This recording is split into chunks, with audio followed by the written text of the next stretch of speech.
Assalamualaikum warahmatullahi wabarakatuh.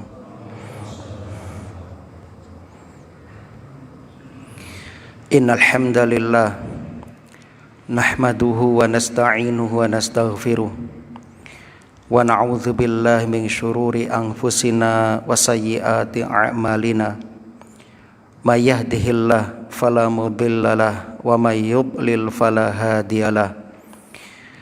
Asyhadu an la ilaha illallah wahdahu la syarikalah wa asyhadu anna Muhammadan abduhu wa rasuluh. Qala Allahu ta'ala fil Qur'an, a'udzu billahi minasyaitonir rajim.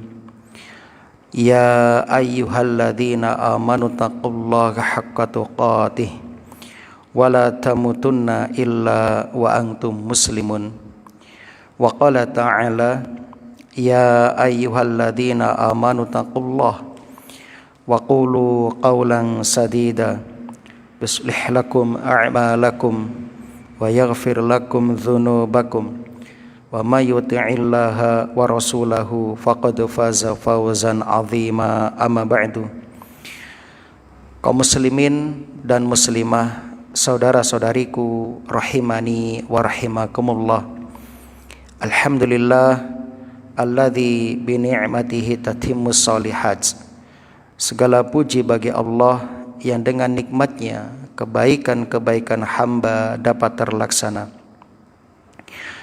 Kita bersyukur kepada Allah di malam hari ini kembali kita dimudahkan untuk dapat menghadiri taman-taman surga. Mudah-mudahan kehadiran kita kelak menjadi saksi yang akan memberatkan timbangan amal soleh kita. Amin ya rabbal alamin.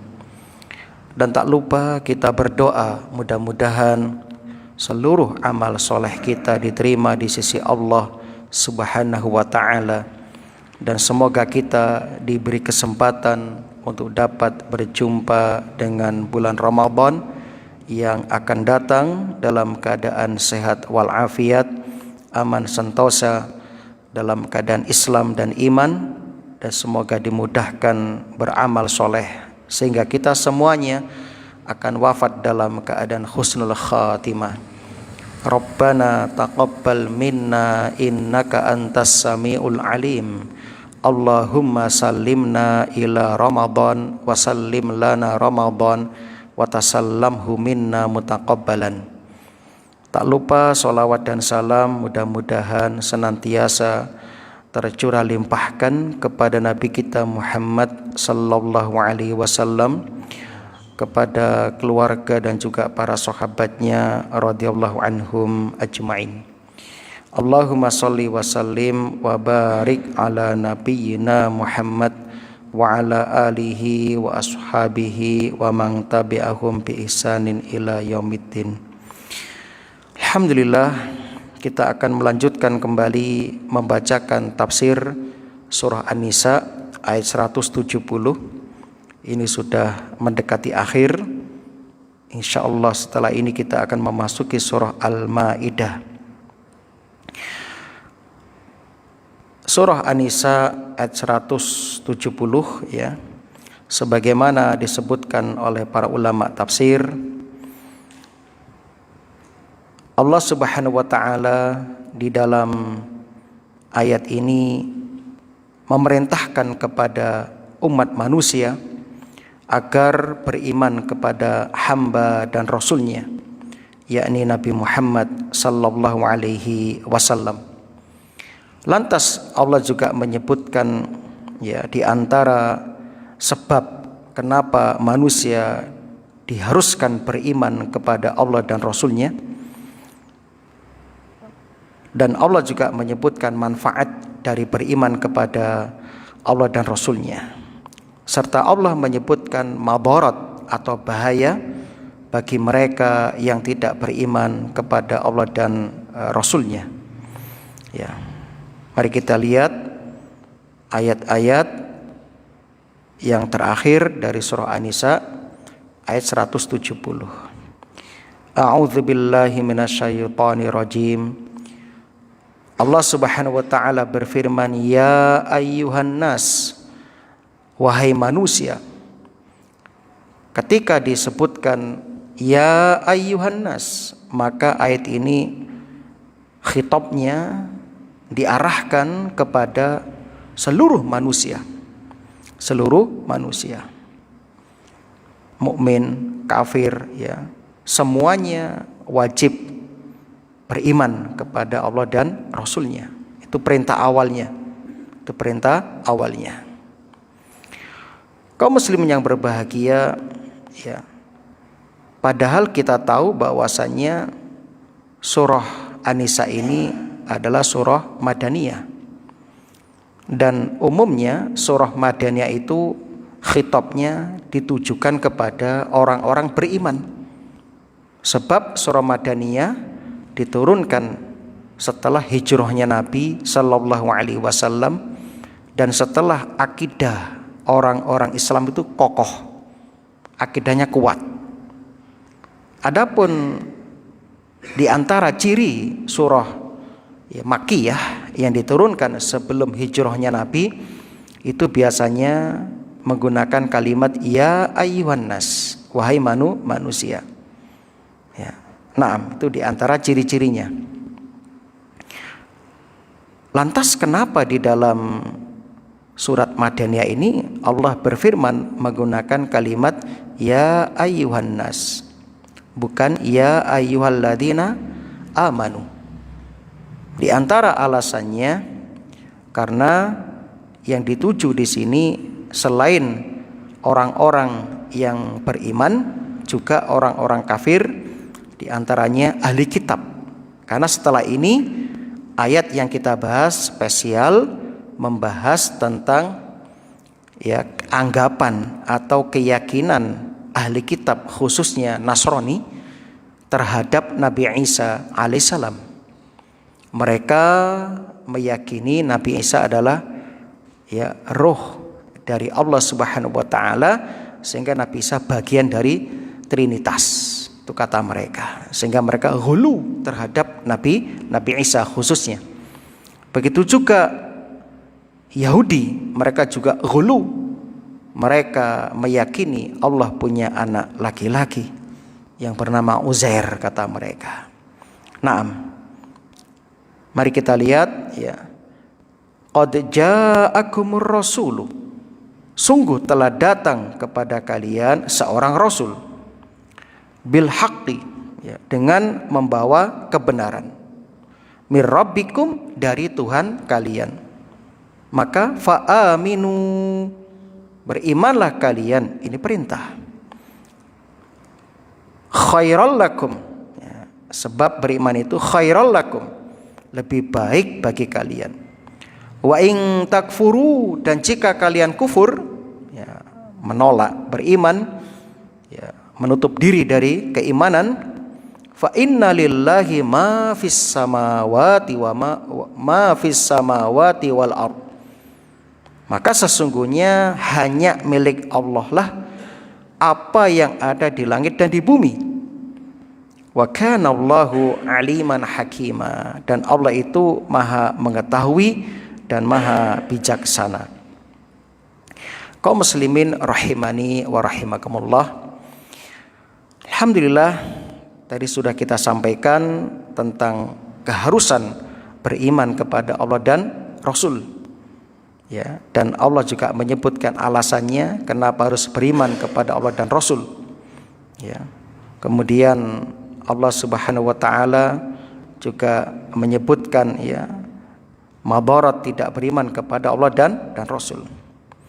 Di dalam ayat ini Allah menyebutkan di antara sebab yang mengharuskan untuk beriman kepada Allah dan Rasul, bahwasanya Rasul yang diutus oleh Allah itu membawa kebenaran. Ini sebab pertama. Rasul itu membawa kebenaran. Artinya kedatangan Nabi itu suatu kebenaran. Dan apa yang dibawa Nabi, yakni syariat-syariatnya, itu adalah kebenaran. Itu adalah kebenaran. Maka orang yang berakal akan mengetahui, ya, apabila mereka tetap dalam kekufuran, maka mereka hakikatnya orang yang, ya, jahil, orang yang jahil, ya, sehingga mereka tidak akan pernah mendapatkan sebuah keyakinan dalam hidup mereka. Hakikatnya orang yang, ya, menolak beriman alias, ya, kufur, mereka itu akan didera kebimbangan, syak, keraguan-raguan, ya, keraguan-raguan. Maka kaum muslimin yang berbahagia, alhamdulillah, Allah Subhanahu wa taala memilih kita termasuk yang beriman kepada syariat yang dibawa oleh Rasulullah sallallahu alaihi wasallam, padahal kita belum pernah bertemu dengan Nabi sallallahu alaihi wasallam. Ini hikmah yang besar. Tinggal kita menggali dan memperdalam, ya, syariat Islam ini. Tentunya kita berusaha untuk mengamalkan dan berusaha untuk mendakwahkan. Itu jamaah yang berbahagia. Jadi di antara fungsi atau tugas Nabi dan Rasul, sebagaimana disebutkan dalam banyak ayat, ya, oleh Allah Subhanahu wa taala, ya, di antara tugas mereka adalah, ya, membawa risalah, menyampaikan risalah. Yang pertama, tugas para nabi itu membawa risalah untuk mengenalkan tentang Allah kepada manusia. Mengenalkan tentang Allah kepada manusia. Waalaikumsalam warahmatullahi wabarakatuh. Allah itu ghaib jamaah. Allah itu maha ghaib. Akal kita, ya, hanya mengetahui sifat-sifat Allah Azza wa Jalla secara global. Ya, seperti Allah maha kuasa, Allah maha berkehendak, Allah itu, ya, maha sempurna dan serba maha yang lainnya. Karena ilmu kita itu, ya, sangat-sangat terbatas. Dan apa yang kita pahami sesuai dengan apa yang bisa kita panca indera, ya, yang bisa kita rasakan dengan panca indera. Itu yang bisa kita pahami. Adapun di luar yang bisa kita panca indera, itu membutuhkan dalil, membutuhkan alat bantu, yaitu, ya, penjelasan dari yang maha ghaib itu sendiri. Dari yang maha ghaib itu sendiri.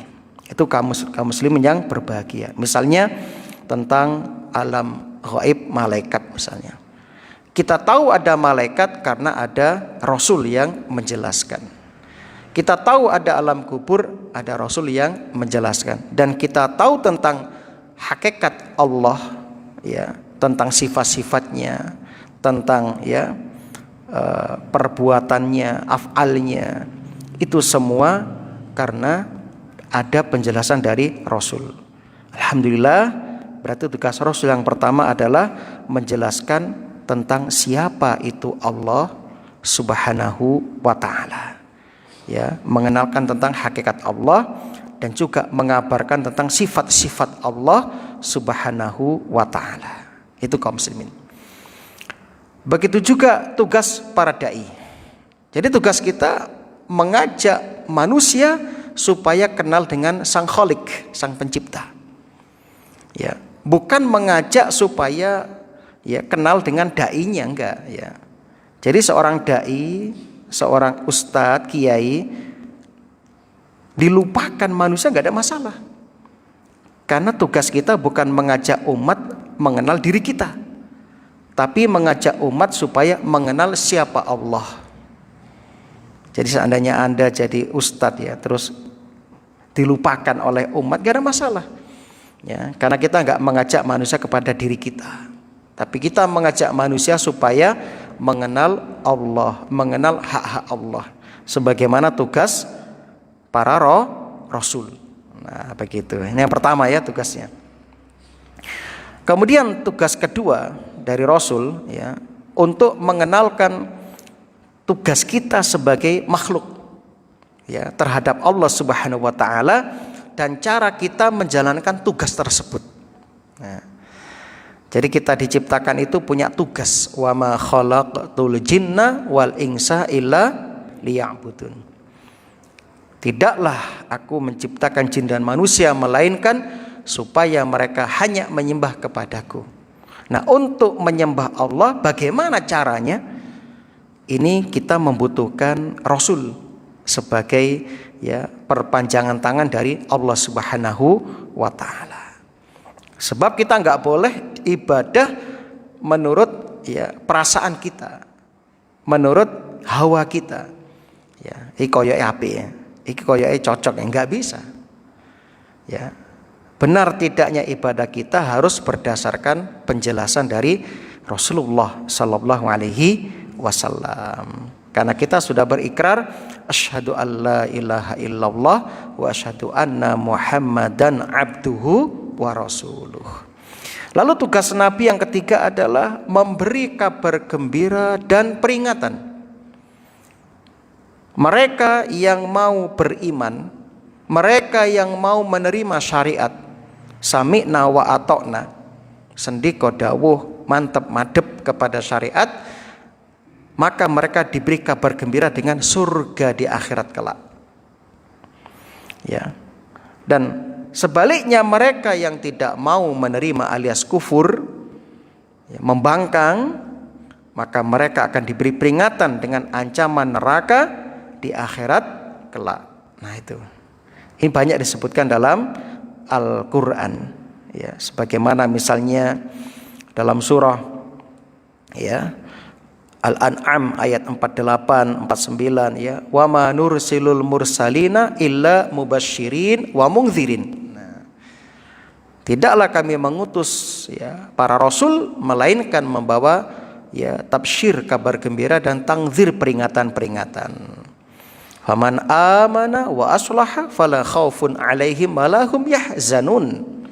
Maka siapapun yang beriman memperbaiki diri, tidak ada ketakutan, kekhawatiran atas mereka dan mereka tidak bersedih hati.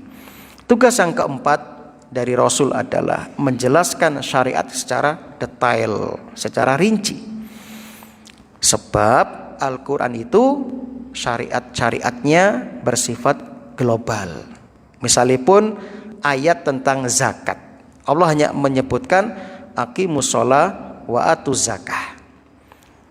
Yang dizakati apa saja, syaratnya itu apa saja, ukurannya berapa, diberikan kepada siapa saja, itu diatur oleh Rasulullah dalam hadis-hadisnya. Ya, tentu berdasarkan wahyu. Allah hanya menyebutkan sholat, tapi caranya, bacaannya, syarat sahnya tidak ada dalam Quran. Maka yang menjelaskan adalah Rasul, yang memerinci adalah Rasul. Alhamdulillah, bersyukur kita kepada Allah Subhanahu wa taala karena Rasul sudah menyampaikan semuanya dengan penuh amanah. Semuanya dijelaskan dari A sampai Z. Sudah dijelaskan. Sudah ada ilmunya, alhamdulillah. Kemudian yang kelima, di antara tugas Rasul adalah untuk menjadi teladan bagi kita. Untuk menjadi teladan bagi kita. Laqad kana lakum fi Rasulillahi uswatun hasanah. Nah, itu alasannya kenapa Allah tidak mengirim Rasul dari kalangan para nabi. Padahal orang kafir protes kepada Allah. Wa qalu, kata mereka, ma li hadzal rasuli ya'kulut ta'ama wa yamshi fil aswaq. Ya Allah, kenapa Rasul yang engkau utus ini kok makan makanan juga berjalan di pasar, berjual beli? Laula unzila ilaihi malak fayakuna ma'ahu nadhira. Coba seandainya yang diturunkan itu seorang malaikat, agar memberikan peringatan bersama-sama dengan dia. Nah, ini jelas gak mungkin. Bagaimana kita akan meneladan malaikat? Wong malaikat gak punya syahwat. Malaikat hanya punya akal, gak punya syahwat. Malaikat gak butuh makan, gak butuh minum, gak butuh menikah, gak butuh istirahat. Kalau Nabi kita kayak malaikat, wah belain Pak jenengan Pak. Sedangkan kita punya syahwat, kita butuh makan, butuh minum, kita butuh punya keturunan, ya. Sedangkan malaikat enggak. Nah itu. Jadi kaum muslimin, alhamdulillah.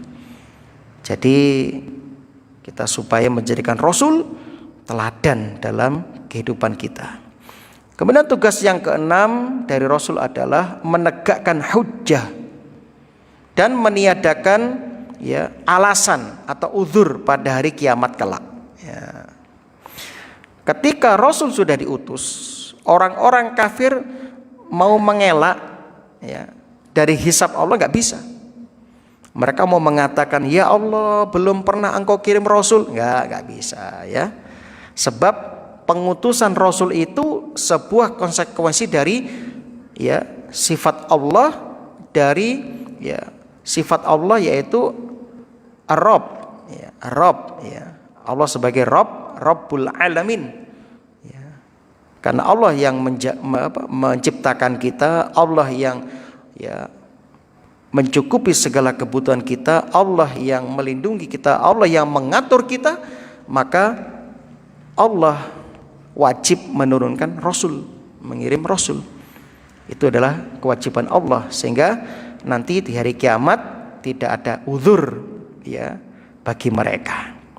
Dalam surat An-Nisa yang dulu kita bahas ayat 165, rusulam mubasyirina wa mundzirina li'alla yakuna linnasi 'ala Allahi hujjatum ba'dar rusul wa kana Allahu azizan hakima. Mereka kami utus selaku rasul-rasul pembawa berita gembira dan pemberi peringatan agar supaya tidak ada alasan bagi manusia untuk membantah Allah sesudah diutus para Rasul. Nah itu diantara tugasnya para Rasul. Alhamdulillah. Jadi ada 6 tugas Rasul yang perlu jamaah ketahui. Nah, fa'aminu khairolakum, berimanlah kalian, sebab dalam iman itu ada kebaikan yang terbaik bagi kalian. Masya Allah, ini menunjukkan wajibnya iman kaum muslimin. Ya, iman dengan apa yang dibawa oleh para rasul, supaya tidak ada keraguan-raguan dalam diri kita. Ya, dan iman itu lebih baik bagi kita. Ya, termasuk bagi orang kafir kalau mau beriman. Sebab apa? Sebab iman itu sa'adatud dunya wal akhirah. Iman itu adalah kunci kebahagiaan dunia dan akhirat ya. Sedangkan kekufuran lawannya, lawan iman, khosaratud dunya wal akhirah, kerugian dunia dan akhirat. Allah berfirman dalam surat Az-Zumar ayat yang ke-15, qul innal khasirina alladzina khasiru anfusahum wa ahlihim yaumal qiyamah. Katakanlah, sesungguhnya orang-orang yang merugi itu adalah orang-orang yang merugikan diri mereka sendiri dan keluarga mereka pada hari kiamat. Ya, sebab mereka enggak mau beriman. Sebaliknya, orang yang beriman, Allah sebutkan dalam surah An-Nahl ayat 97, man amila sholihan min dzakarin aw unsa wa huwa mu'min falanuhyiyannahu hayatan thayyibah wala najziyannahum ajrahum bi ahsani ma kanu ya'malun, kata Allah. Masyaallah. Orang yang mengerjakan amal soleh, baik laki-laki maupun perempuan, semuanya punya kesempatan berlomba-lomba dalam kebaikan, baik laki-laki perempuan. Wa huwa mu'min, sedangkan dia beriman, falanuhyiyannahu, janji Allah, maka kami benar-benar akan memberikan penghidupan kepada mereka hayatan thayyibah, dengan kehidupan yang baik. Wala najziyannahum ajrahum bi ahsani ma kanu ya'malun, kami akan balas mereka dengan pahala yang terbaik disebabkan apa yang dulu mereka kerjakan. Masya Allah. Jadi orang beriman itu pasti baik, Pak. Dan tolong dipahami, nikmat Allah itu bukan hanya berupa harta, Pak. Jenengan bangun tidur, istri sehat, anak sehat, orang tua sehat, makan masih nikmat. Itu berarti nikmat yang luar biasa. Ya. Masuk dapur masih ada yang buat sarapan hari itu, Anda kata Rasul seperti memiliki dunia dan seisinya. Belum lagi nikmat Anda punya tetangga yang baik, Anda punya teman kerja yang baik, Anda punya teman jamaah yang baik, bisa sholat jamaah, bisa hadir di taman surga, bisa mendengarkan Al-Quran dijelaskan, ditafsirkan, Masya Allah. Itu nikmat jamaah, nikmat ya. Jadi nikmat tidak terbatas kepada harta. Apalagi Anda punya istri yang konaah, gak neko-neko, gak kayak artis, skincare itu puluhan juta. Anda punya istri gak nuntut, gak jaluk wedak, gak jaluk apa, itu sudah nikmat yang besar ya. Betul kan? Coba Anda bayangkan ya. Itu perawatan itu berapa itu? Gileres ya? Sekali masuk salon pedicure itu berapa sudah? Nah, itu nikmat. Anda punya istri yang nerimo, yang pantum, nikmat luar biasa. Yang penting apa yang datang kepada kita disyukuri. Allah akan tambah, tambah. Alhamdulillah. Itu kaum muslimin yang berbahagia. Wa in takfuru, dan jika kamu kufur, kufur kepada Rasul, kufur dengan apa yang dibawa oleh Rasul, ingat, fa inna lillahi ma fis samawati wal ar, milik Allah semuanya di langit dan di bumi. Allah tuh enggak butuh dengan ibadah kita, sebab Allah tuh maha segalanya. Allah tuh goni, maha kaya. Mau apa kita, semuanya milik Allah ya. Wa kana Allahu aliman hakima, dan Allah itu maha mengetahui lagi maha bijaksana. Masya Allah. Itu kaum muslimin yang berbahagia. Ayat ini memberikan pelajaran kepada kita tentang keumuman risalah Nabi Sallallahu Alaihi Wasallam. Jadi Rasul itu diutus li jami'in nas, untuk seluruh manusia. Wa ma arsalnaka illa rahmatan lil alamin. Ya, bukan untuk orang Arab saja, enggak, tapi untuk seluruh manusia, dari zaman ke zaman, dari masa ke masa, tembus ya sampai nanti menjelang kiamat. Itu kaum muslimin yang berbahagia. Pelajaran berikutnya, kita supaya menerima semua yang dibawa oleh Rasul Sallallahu Alaihi Wasallam. Sebab semua yang dibawa Rasul itu mir rabbikum, dari Tuhan kalian, maka wajib diterima. Dan inilah kehebatan generasi awal, para sahabat, para tabi'in, para tabi'ut tabi'in. Ketika datang kepada mereka sebuah syariat, sebuah hukum, sebuah perintah ataupun larangan, mereka tidak mendahulukan hawa nafsu, tapi mereka mengatakan sami'na wa ata'na. Adapun umat belakangan, sami'na wa fikirna. Ya, saya pikir-pikir sih, cocok dilakoni, gak cocok gak dilakoni. Masya Allah. Pelajaran berikutnya, semua yang dibawa oleh Rasul itu hak, pasti benar. Ya, selama sumbernya valid tentunya. Karena hadis palsu juga banyak, Pak. Hadis palsu juga banyak. Ya.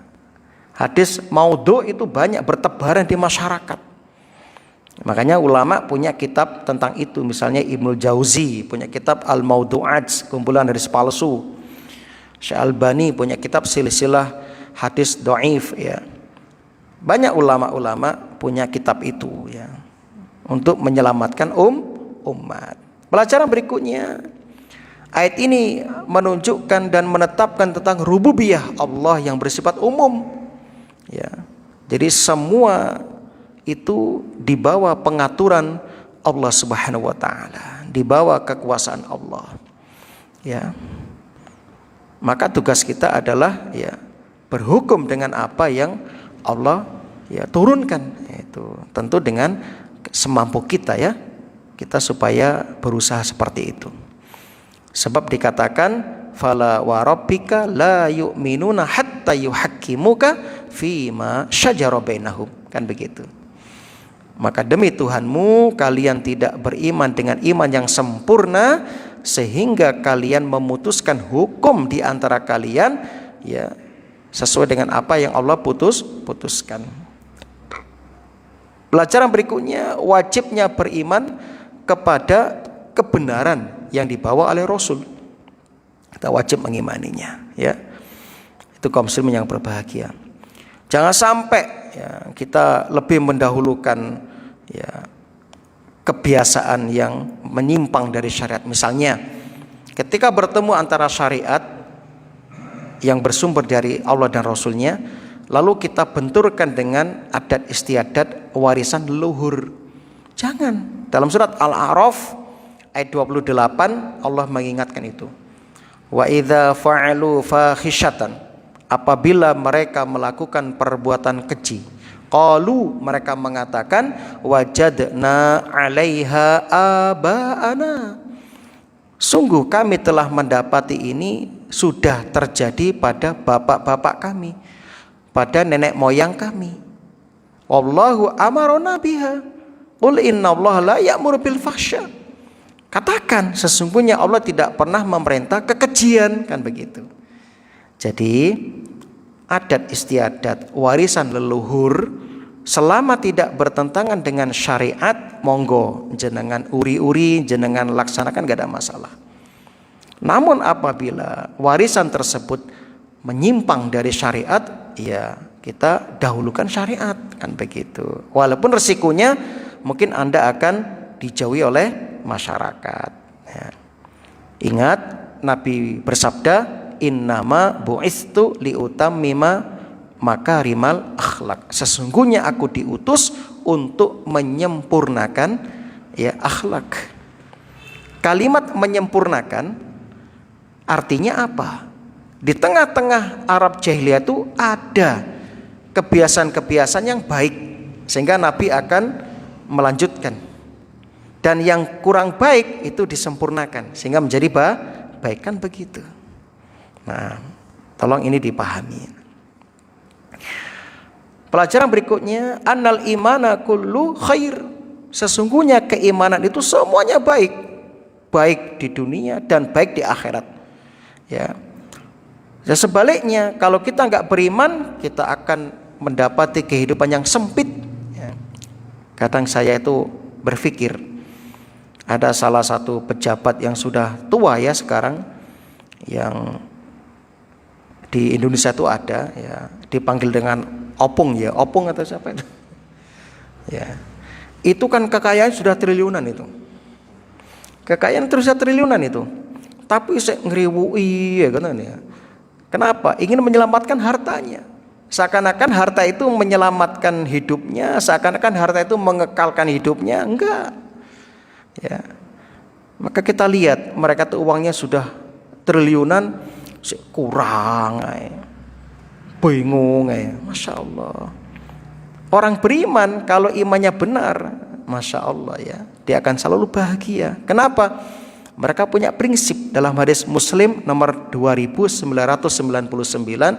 in asobat hudoro sobaro fakana khairul lahu wa in asobathu sarra syakara fakana khairul lahu. Jika menimpa orang beriman sebuah keburukan, dia bersabar, maka itu baik baginya. Dan jika menimpa kebahagiaan, kesenangan, dia bersyukur, maka itu juga baik baginya. Dan itu tidak ada kecuali pada orang yang beriman. Makanya orang iman itu enggak akan mudah berkeluh kesah. Tiang beriman boten sering sambat. Nah, wong kang sering sambat berarti kurang syukur. Nah, maka mulai sekarang kita supaya memperbanyak syukur sampai kita lupa carane sambat. Nah, begitu. Itu kaum muslimin yang berbahagia. Pelajaran berikutnya, Allah Subhanahu wa taala memerintahkan hamba-hambanya supaya beriman, ya. Bukan berarti Allah butuh kepada keimanan mereka, tidak. Sebab Allah itu Maha Kaya, ya. Tapi Allah memerintahkan kita beriman agar supaya kita mendapatkan, ya, kebaikan untuk kita sendiri, mendapatkan pahala untuk kita sendiri. Sebab orang yang beriman itu walaupun dia tidak beramal soleh, selama dia menetapi keimanan itu pahala terus berjalan itu, Pak. Ya. Anda tidur dalam keadaan beriman itu berjalan pahala. Kenapa? Iman sendiri adalah pahala. Iman sendiri kan perintah dari Allah.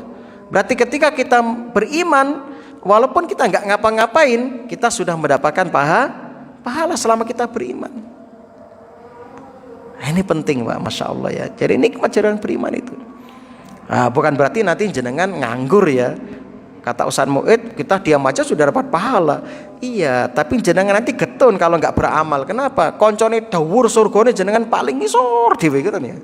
Nah, kan begitu ya. Jadi kita beramal itu untuk mendapatkan rahmat Allah, yang dengan rahmat itu memancing rahmat Allah untuk dimasukkan ke dalam surga. Dan amal-amal itu bagian untuk mencapai derajat yang tinggi di surga. Kok getun jenengan ya, konco jamaah sing akeh hafalan Quran ini gak sama dengan yang gak punya hafalan, beda tuh derajatnya. Makanya walaupun sudah sepuh-sepuh harus punya semangat untuk menambah hafalan.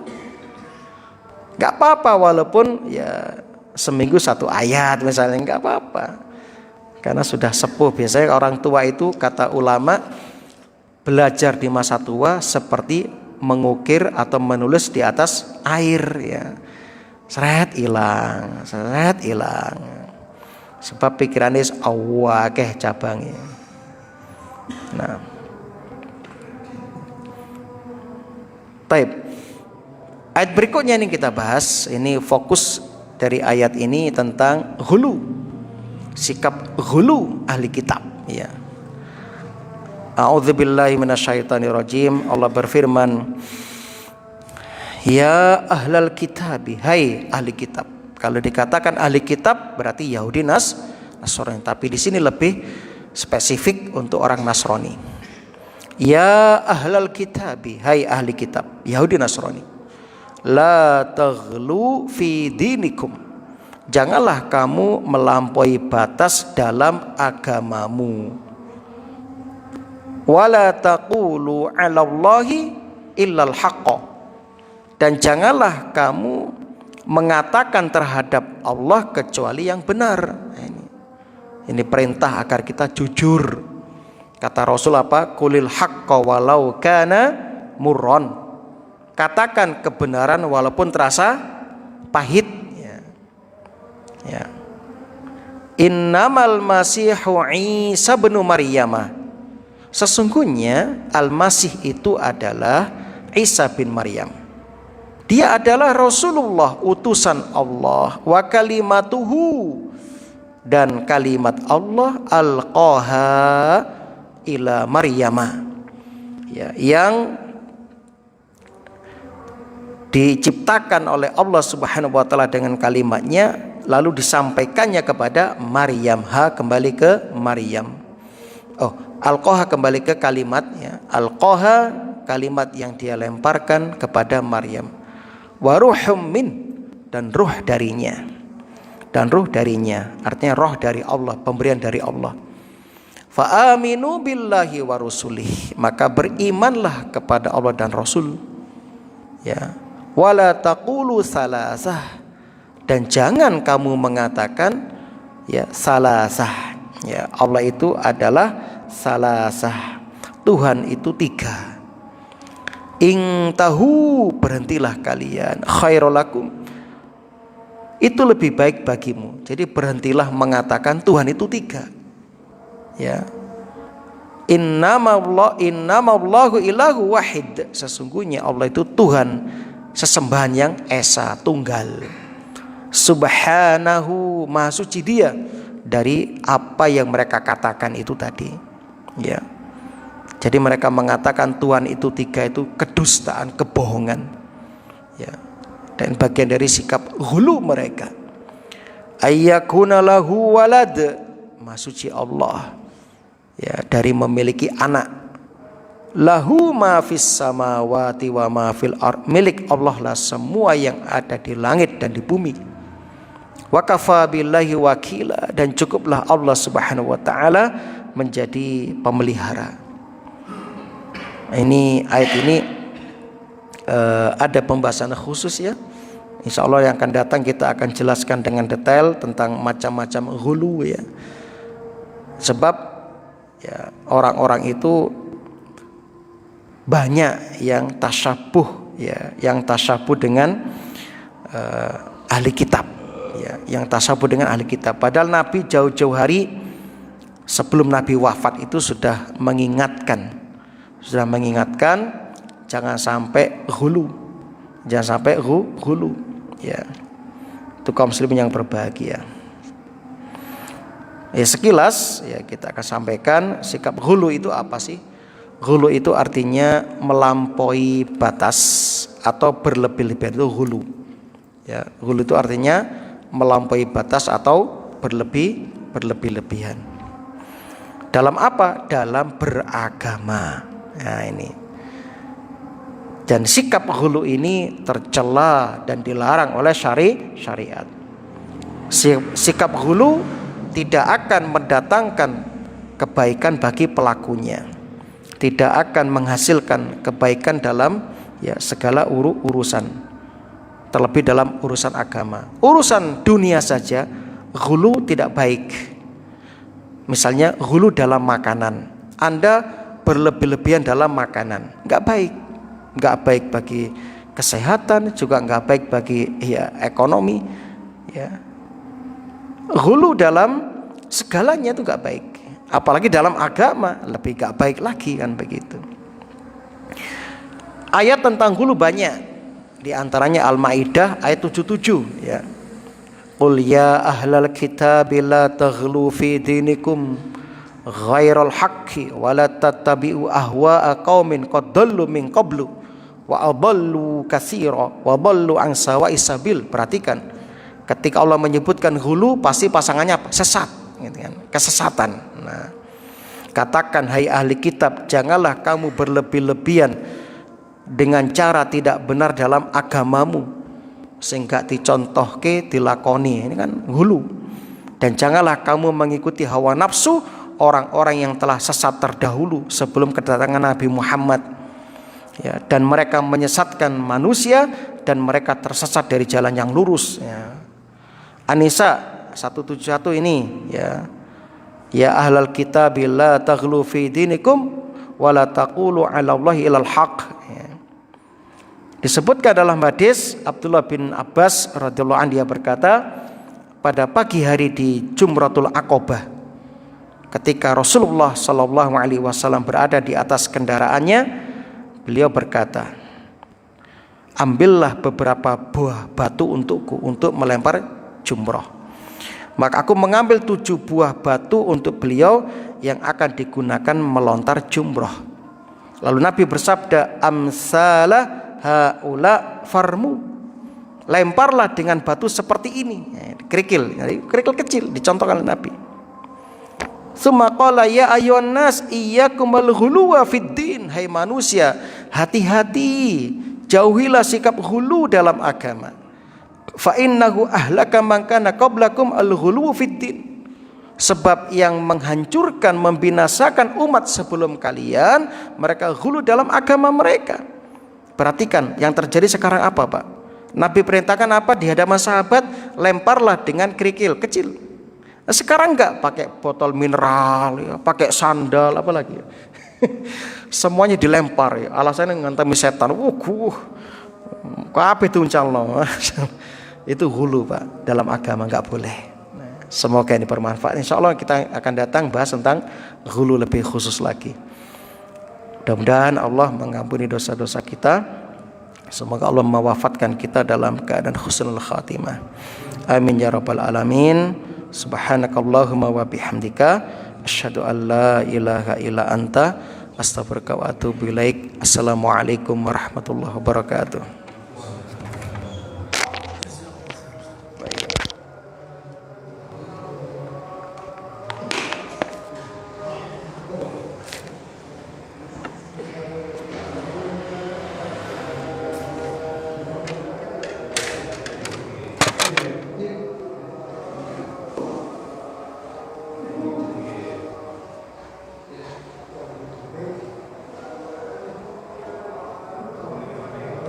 Semua.